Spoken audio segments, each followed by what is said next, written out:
Washington Prepares for World War III by Patrick Martin. The U.S. military intelligence complex is engaged in systematic preparations for World War III. As far as the Pentagon is concerned, a military conflict with China and/or Russia is inevitable, and this prospect has become the driving force of its tactical and strategic planning. 3 congressional hearings, Tuesday, demonstrated this reality. In the morning, the Senate Armed Services Committee held a lengthy hearing on cyber warfare.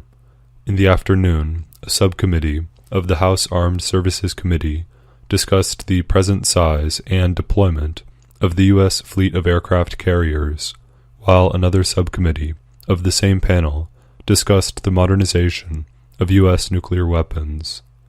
The World Socialist website will provide a more detailed account of these hearings, which were attended by a WSWS reporter, but certain preliminary observations can be made. None of the hearings discussed the broader implications of the U.S. preparations for war, or what a major war between nuclear-armed powers would mean for the survival of the human race, and even of life on our planet. On the contrary, the hearings were examples of what might be called the routinization of World War III.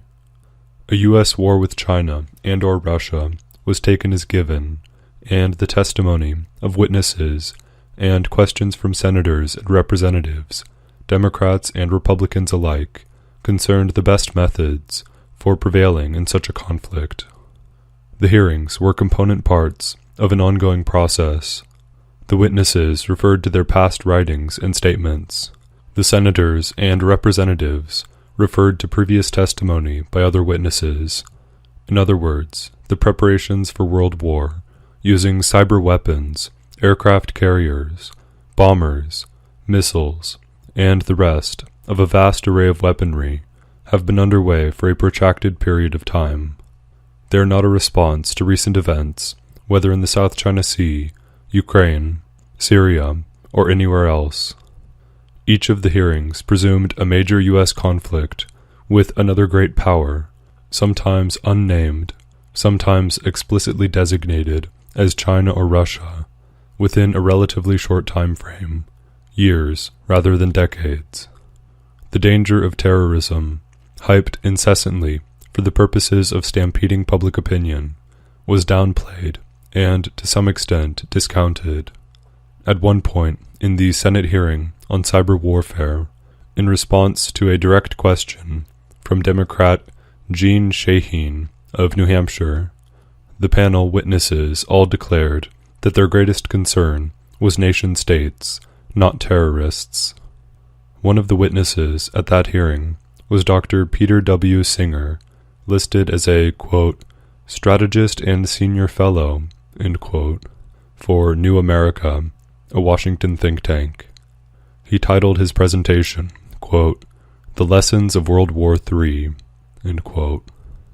He began his prepared statement with the following description of that imagined conflict, quote, U.S. and Chinese warships battle at sea, firing everything from cannons to cruise missiles to lasers.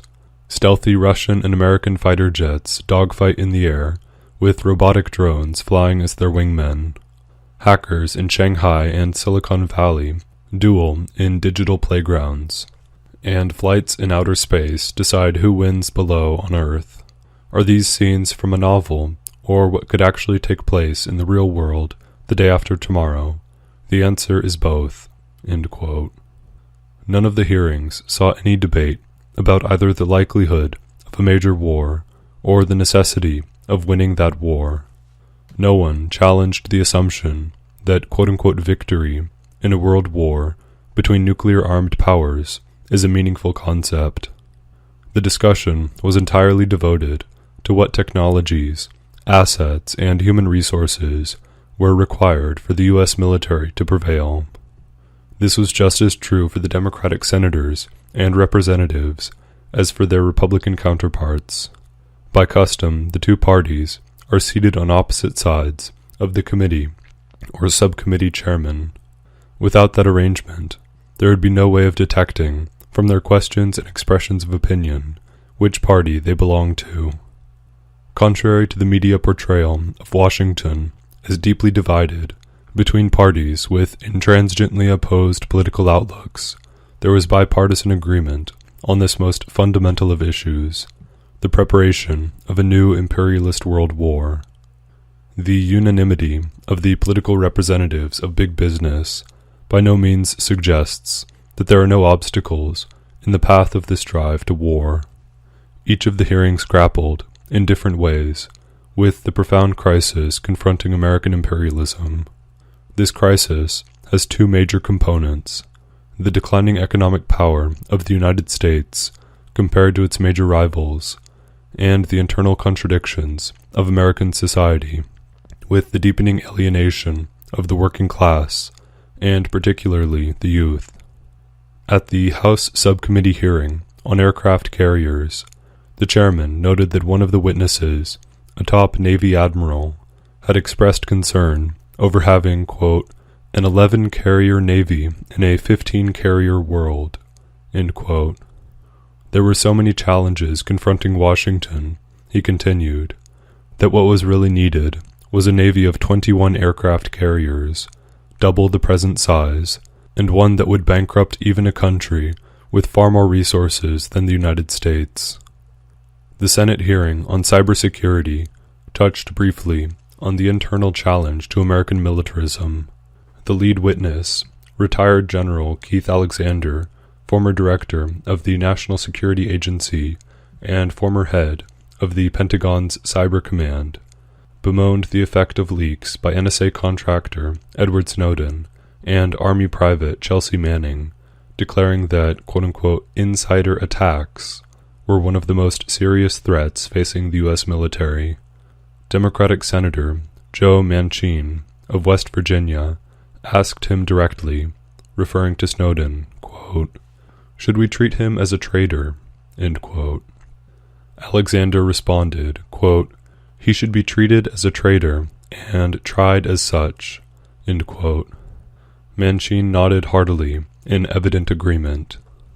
While the witnesses and senators chose to use the names of Snowden and Manning to personify the quote-unquote enemy within, they were clearly conscious that the domestic opposition to war is far broader than a few individual whistleblowers.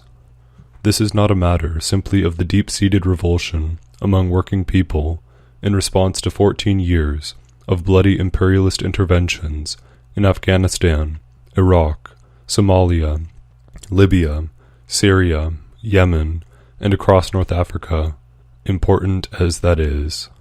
A war between the United States and a major power, like China or Russia, even if it were possible to prevent its escalation into an all-out nuclear exchange, would involve a colossal mobilization of the resources of American society, both economic and human. It would mean further dramatic reductions in the living standards of the American people, combined with a huge blood toll that would inevitably fall mainly on the children of the working class. Ever since the Vietnam War, the U.S. military has operated as an all-volunteer force, avoiding conscription, which provoked widespread opposition and direct defiance in the 1960s and early 1970s. A non-nuclear war with China or Russia would mean the restoration of the draft and bring the human cost of war home to every family in America. Under those conditions, no matter how great the buildup of police powers and the resort to repressive measures against anti-war sentiments, the stability of American society would be put to the test. The U.S. ruling elite is deeply afraid of the political consequences, and it should be. Avoiding conscription, which provoked widespread opposition and direct defiance in the 1960s and early 1970s.